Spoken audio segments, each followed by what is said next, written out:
Bonjour à tous, chère famille d'âme, j'espère que vous allez bien. Alors aujourd'hui est la suite de la capsule qui parlait des 3 jours des ténèbres, des 3 jours de l'obscurité. Restez jusqu'à la fin de la vidéo ou zappez jusqu'à la fin de la vidéo si vous voulez avoir les réponses à vos questions parce que ça a soulevé pas mal de questions. Et je voulais justement explorer les autres pistes. Donc comme je disais dans cette première partie, pour ceux qui ne l'ont pas vue, je la mettrai en lien de cette vidéo. Je parlais dans cette première partie des 3 jours des ténèbres comme une des possibilités de ce qui va arriver à notre humanité, une ligne de temps, comme on dit, qui est probable, mais à mon avis, pas dans les fortes possibilités. J'ai d'autres sujets en fait à vous montrer qui pour moi sont de bien plus fortes probabilités et plus sages. Et pour ça, je voulais vous donner 2 exemples de 2 personnes que j'admire énormément. La première personne, c'est Daniel Meroy. Donc Daniel ou Marie-Joanne, si jamais j'erronne vos paroles, merci de me corriger. Daniel Meroy, lui, j'aime beaucoup sa métaphore. Ce qu'il disait, alors ce que vous savez tous, hein, probablement, c'est que par exemple, pour nous les humains, pour passer d'un signe à un autre, un signe astrologique à un autre, c'est tous les mois, d'accord? Du 21 au 21 en général, ou vers le 22, bon bref, pour passer d'un signe astrologique à un autre. La Terre, elle, il lui faut 26 000 ans pour passer d'un signe astrologique à un autre. Et donc, comme vous le savez, nous sommes en train de quitter l'ère du Poisson pour aller vers l'ère du Verseau. Donc on termine 26 000 ans d'une certaine façon de procéder, on va dire, pour aller vers 26 000 ans de l'ère du Verseau, d'une ère qui est une ère spirituelle, une ère d'entraide, d'amour, une ère d'énergie. Alors, voilà ce qu'il explique et j'aime beaucoup son explication. Donc, dans les lois universelles, il y a la loi de l'oscillation qui dit que tout est en mouvement. Et dans la loi de l'oscillation, eh bien, vous conviendrez que on oscille autant à droite qu'à gauche. C'est une loi physique. On ne peut pas faire un tout petit peu à droite et beaucoup à gauche, par exemple. Bon. Eh bien, nous sommes en ce moment à un tournant de notre humanité où on est en train de terminer les 26 000 ans de l'ère du Poisson. On est là en bas, la phase 0, au point neutre, pour avoir, on va dire, le vent dans le dos et commencer l'ascension vers l'ère du Verseau. Alors, voilà ce qu'il explique pourquoi on est dans des temps extrêmement compliqués où l'ombre, pour elle, c'est super facile d'abattre ses cartes et de manipuler les gens, de faire peur et tout ça, alors qu'il y a des guerriers de lumière partout qui se battent. Il y a des personnes qui vont dans la rue, les gilets jaunes, il y a plein de gens qui mouillent la chemise. Et pourquoi ça n'avance pas? Ça n'avance pas parce que dans ce balancier-là, c'est bien que je suis en noir, comme ça on voit bien la côte derrière, il n'y a pas de hasard. On est en fait, là c'est l'ombre et là c'est la lumière, dans ma métaphore.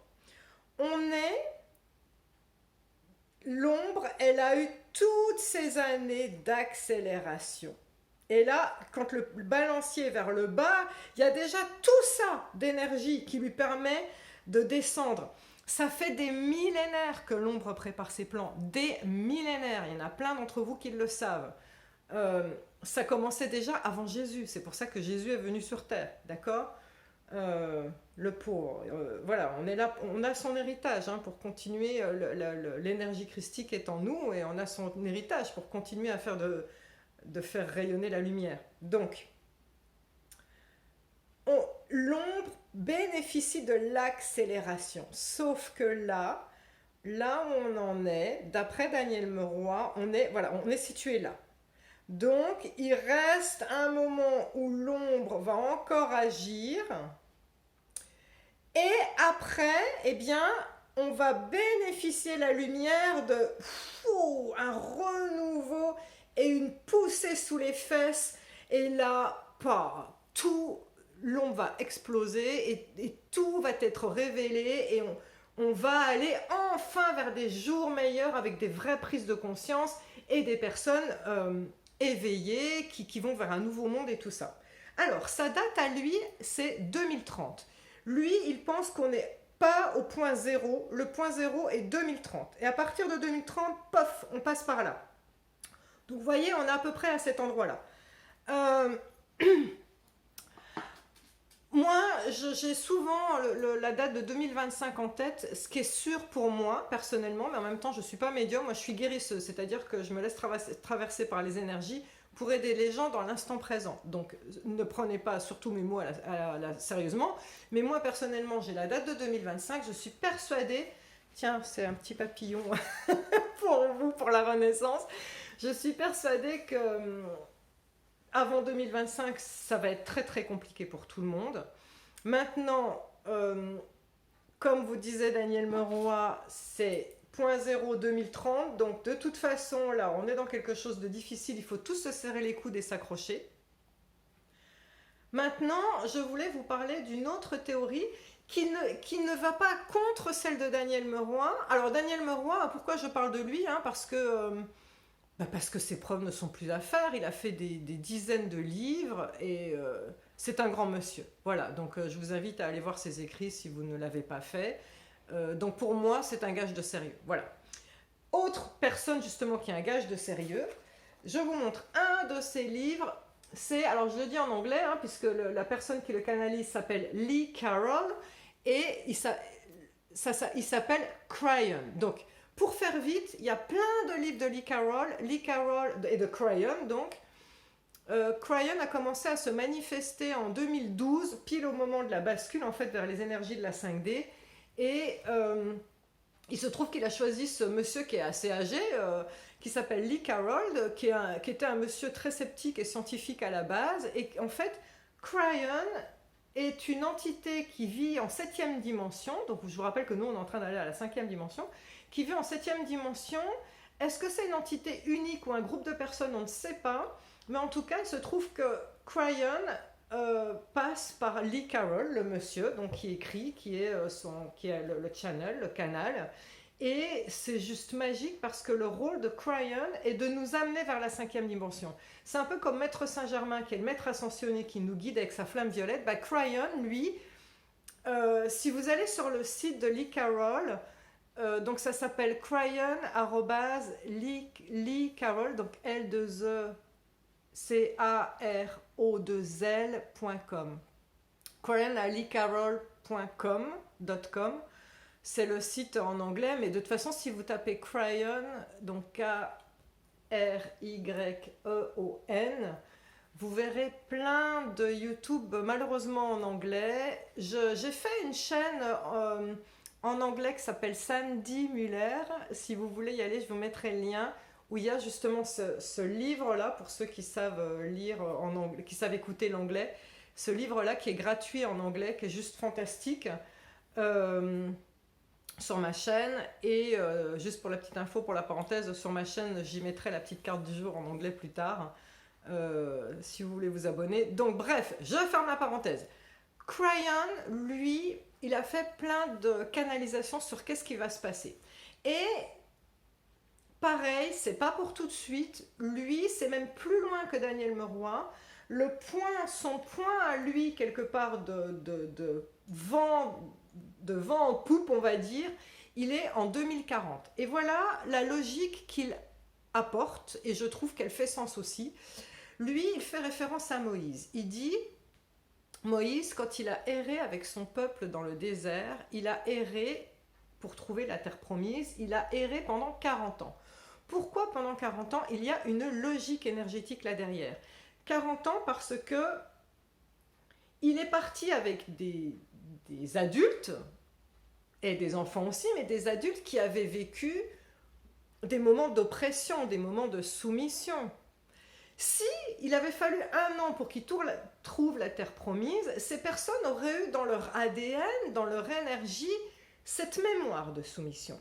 Et elles n'auraient pas été capables d'admettre la terre promise comme telle, de l'accueillir comme quelque chose de merveilleux. Il dit qu'il fallait un laps de temps d'une génération, d'un renouveau, d'enfants qui n'ont pas connu le passé et qui étaient donc neufs et capables de voir la nouveauté et le nouveau monde avec des yeux émerveillés puisqu'il n'avait pas vécu cette oppression. Eh bien, il dit la même chose en ce qui nous concerne pour la 5D. Il dit que nous, là, nous tous, les adultes, tous ceux qui nous regardez en ce moment, nous avons malheureusement vécu l'avant. L'avant d'il y a 2 ans, avant la pandémie, nous avons vécu des années d'insouciance. Sommes-nous, à ce titre, capables d'appréhender la 5e dimension correctement? Lui, il pense que non. Il pense qu'il faut encore 18 ans, le temps de fabriquer une nouvelle génération qui n'a pas du tout connu les vieilles façons de faire et qui ne sera donc pas biaisée par ces vieilles façons de faire, sachant que notre rôle à nous, personne qui m'écoutait, votre rôle est un rôle de relais, c'est-à-dire vous allez éduquer ces enfants-là ou vos petits-enfants en disant « moi j'ai vécu des choses, j'ai vécu l'ombre aussi, ce qu'on est en train de nous faire vivre en ce moment, les guerres, etc. Je n'en veux plus, mais je n'ai pas les clés pour ce nouveau monde. Toi, avec ton regard neuf, tu as les clés, d'accord? Donc, ce qu'il explique, Lee Carroll, c'est qu'il y a plusieurs choses qui expliquent pourquoi les nouvelles générations vont nous aider. Déjà, il faut savoir qu'il explique qu'à partir de maintenant, toutes les femmes enceintes, plus ça va aller, plus l'inné et l'acquis par la mère sera transmis à l'enfant. Je vous rappelle que l'inné est une dimension extraordinaire. Regardez nos animaux, c'est fou, les saumons savent de manière innée qu'ils doivent remonter les rivières pour aller pondre leurs œufs là, qu'ils doivent redescendre après, etc. Les animaux savent de manière innée quelle herbe manger pour se purger. Tous les animaux savent de manière innée ce qu'ils ont à faire. Les seuls qui ne savent pas, c'est qui? C'est nous, les humains. Comment ça se fait? On nous a enlevé ces facultés. Eh bien, ces facultés vont revenir.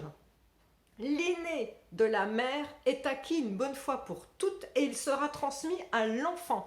Donc, les nouveaux enfants qui vont naître seront extrêmement connectés à cette vibration qui est la vie en nous, l'énergie de la vie en nous. Il y a à l'intérieur de nous toute une dimension que nous ne soupçonnons pas, qui est la dimension de l'inné. Ça, c'est la première chose. La deuxième chose, ces nouveaux enfants qui vont naître, donc c'est les mots de Lee Carroll, encore, hein, et de Crayon, auront tout, c'est-à-dire ils auront déjà la notion de karma, ils sauront ce que c'est, ils auront la notion de réincarnation, ils auront la notion de dialogue avec l'au-delà, ils verront ce qu'on appelle le fameux ami imaginaire qu'on a tous connu enfant, mais plein d'enfants voient des âmes errantes dans leur chambre ou voient des personnes décédées et ils disent j'ai peur et les parents leur disent mais non il n'y a rien parce que les parents ne voient pas mais les enfants voient, ça vous est arrivé mais vous avez occulté tout ça. Maintenant, ce sera une évidence. Ces enfants voient, ils le diront, les parents diront oui, je le sais. Donc là, on avance. Grâce à ces nouvelles générations, on va avancer énormément. Et ce qu'il dit aussi, c'est qu'il va y avoir d'énormes avancées technologiques dans le domaine électromagnétique. Alors, je ne peux pas vous dire quoi, lui-même ne peut pas dire quoi. Pourquoi? Parce que c'est comme si, imaginez autant des charrettes, c'est comme si vous, là, vous êtes projeté dans le passé et vous allez voir autant où il y avait des charrettes et vous essayez d'expliquer c'est quoi une voiture. Les personnes diront moi je comprends pas, ce que tu essaies de m'expliquer c'est une charrette qui est conduite par 0 chevaux, mais comment c'est possible? Voilà, donc c'est totalement impossible. On ne peut pas vous dire quelles seront les avancées dans le domaine électromagnétique et dans le domaine de l'énergie, parce que pour l'instant, c'est quelque chose qui est inconcevable par notre intellect. Voilà. Mais ce qu'il explique, c'est que c'est inévitable. Par exemple, l'invention de la radio elle a été faite par Pathé Marconi, mais en réalité, il y a plusieurs endroits de la planète qui étaient en train de l'inventer en même temps.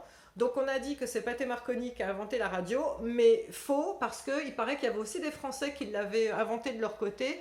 C'est pareil avec l'imprimerie et Gutenberg, c'était à plein de pôles de la planète.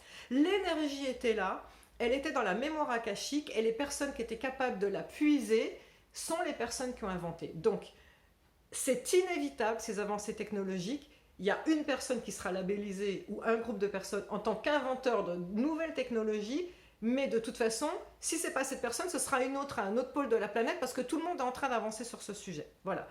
Et dernière chose, il va y avoir des avancées dans le domaine de la santé. Pareil, alors j'en sais, là personnellement j'en sais beaucoup plus parce que ça me parle. Je ne sais pas si j'ai envie d'aller sur ce sujet-là maintenant parce que la vidéo va être trop longue. Peut-être plus tard, si ça vous intéresse, vous me le direz dans les commentaires. Donc voilà, 2030-2040, les deux grands points stratégiques qui vont arriver. Donc ça nous laisse trois options, les 3 jours des ténèbres, j'en ai parlé dans la précédente capsule, qui me paraît peu probable, 2030 ou 2040. À vous de me dire ce qui vous parle. Maintenant, je voulais répondre aux questions de la capsule suivante des 3 jours des ténèbres. Je vous avais promis que je répondrais à vos questions. Donc, c'est parti. Première question.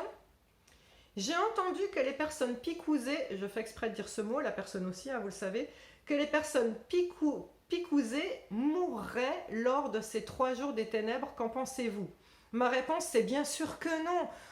Si jamais on doit subir la colère de Dieu, ce qui est annoncé dans la Bible de toute façon, et qui est annoncé de manière récurrente en fait depuis des années, hein, j'imagine que le seul critère c'est pas picousé, pas picousé. Enfin, Dieu n'est pas binaire. Comment dire, c'est au cas par cas. Il y a des tas de personnes qui ont été picousées contre leur volonté d'ailleurs, qui sont des personnes fantastiques et qui sont des personnes qui appartiennent déjà à la 5e dimension.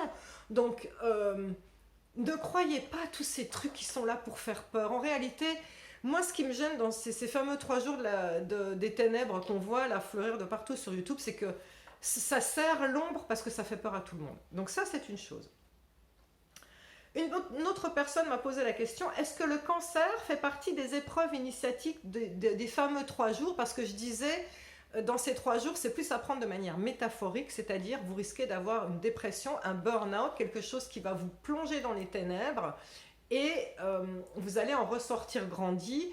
Oui, le cancer en fait partie, ainsi que toute maladie traumatisante, physiquement impactante, émotionnellement impactante.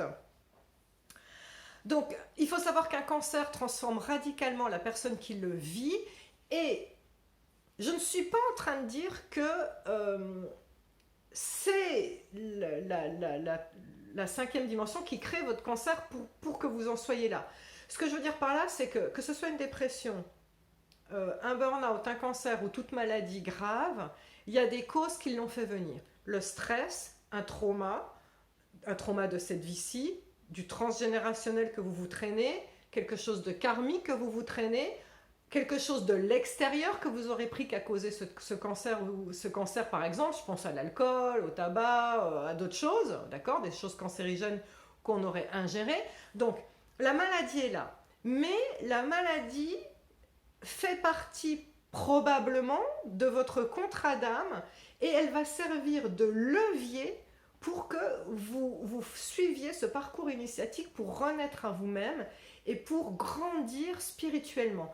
Grâce à cette maladie, c'est le côté positif, on va dire, de la chose négative que vous vivez, vous allez comme vous épargner plein d'incarnations parce que vous allez vraiment, vraiment grandir. Une personne me dit, j'ai été malade pendant 3 jours, est-ce que cela a un rapport avec les 3 jours de ténèbres?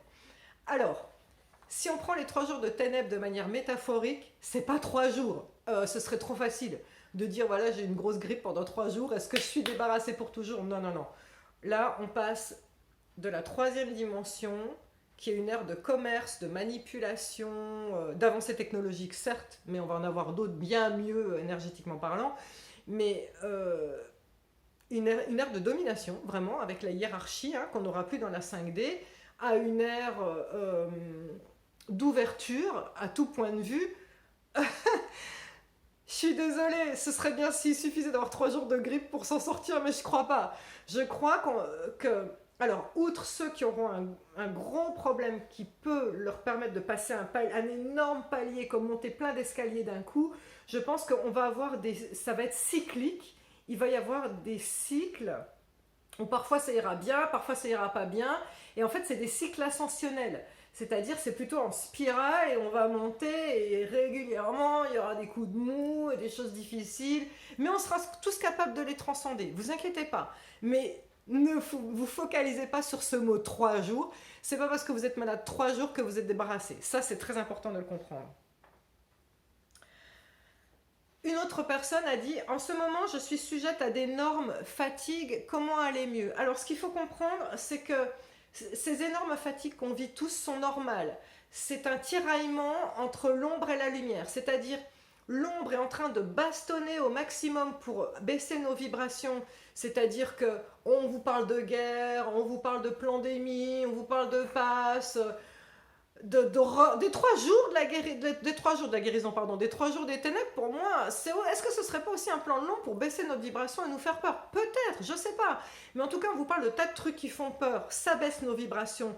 Donc, le niveau d'énergie baissant, ça baisse ça nous met des coups de fatigue. Et de l'autre côté, il y a la Terre qui tire. Parce qu'elle est en train d'ascensionner, quoi qu'il arrive. La Terre est en train de monter son niveau d'énergie. Donc on est tiraillé entre le haut et le bas. Et donc ça donne ces cycles, justement, ces grands 8 émotionnels et physiques.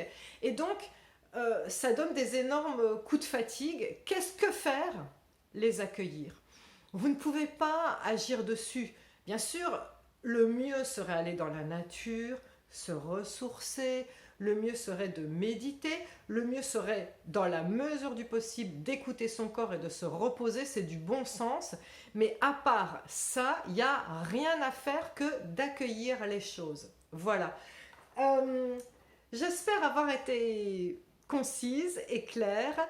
Merci de m'avoir écouté. Si jamais vous avez des questions, eh bien, peut-être que je referai une autre capsule sur le sujet. En tout cas, il me semble avoir balayé, moi, ce qui m'était important. Merci, chère famille d'âme. Je vous souhaite le meilleur et je nous aime. Bye.